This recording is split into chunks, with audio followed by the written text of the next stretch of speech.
Peran aktif bangsa Indonesia masa Perang Dingin sampai sekarang melalui ASEAN.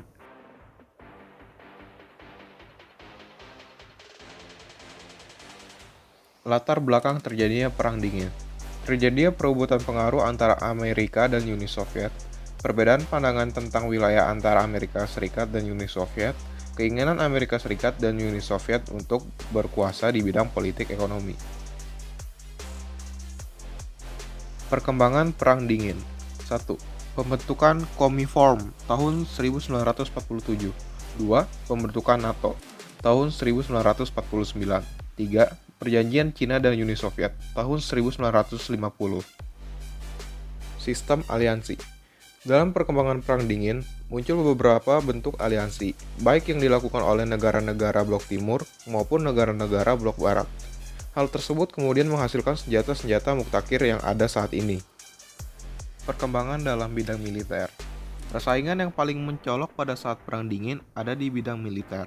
Penelitian yang bertujuan untuk menyaingi kubu lainnya pun dilakukan. 1.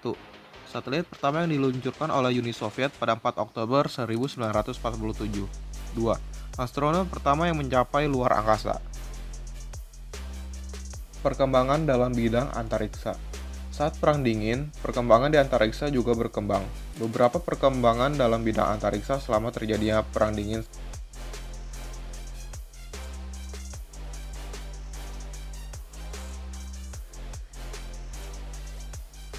Peran aktif Indonesia melalui ASEAN. ASEAN didirikan di Bangkok, Thailand pada 8 Agustus 1967. Indonesia waktu itu diwakili oleh Adam Malik selaku Menteri Luar Negeri Indonesia 1966 sampai 1978. Pada saat itu, bersama perwakilan dari beberapa negara di Asia Tenggara, mendirikan organisasi ini dengan tujuan memajukan ekonomi, sosial, dan kebudayaan anggotanya, serta menjaga perdamaian dan kestabilan di tingkat regional. Peran aktif Indonesia sebagai pendiri ASEAN.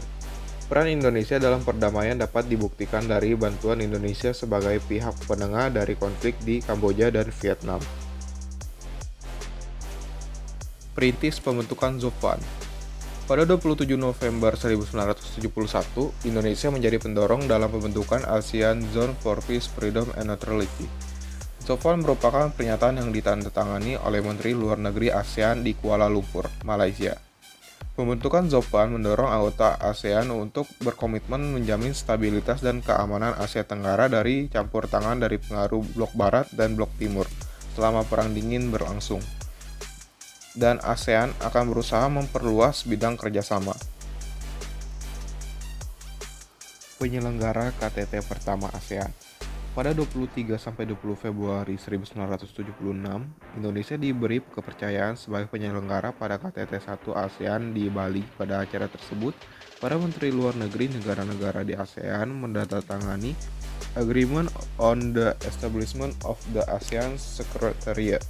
Dengan adanya penandatanganan tersebut, Sekretariat ASEAN mulai beroperasi sejak 7 Juni 1976 yang berkedudukan di Jakarta. Tuan rumah ASEAN Ministerial Meeting 17. Pada Juli 1984, Indonesia dipercaya menjadi tuan rumah bagi ASEAN Ministerial Meeting 17. Kegiatan ini diselenggarakan di Jakarta. Salah satu hasil ASEAN Ministerial Meeting 17 adalah dicetuskannya kawasan bebas senjata nuklir Asia Tenggara sebagai komponen utama ZOFAN. Adanya kawasan bebas senjata nuklir ini merupakan upaya menangkal perang nuklir selama masa Perang Dingin. Penyelenggara Jakarta Informal Meeting. Selama menjadi anggota ASEAN, Indonesia sering membantu negara-negara anggota ASEAN lain yang sedang mengalami konflik.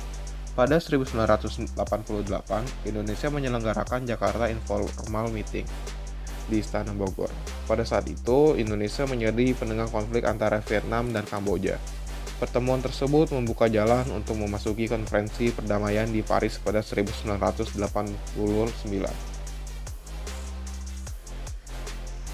Konferensi tersebut disebut International Conference on Kampuchea yang berlangsung pada 30-31 Juli 1989. Konflik antara Vietnam dan Kamboja akhirnya menemui titik terang pada 1991 ketika pasukan perdamaian PBB memprakarsai gencatan senjata pihak-pihak yang bertikai.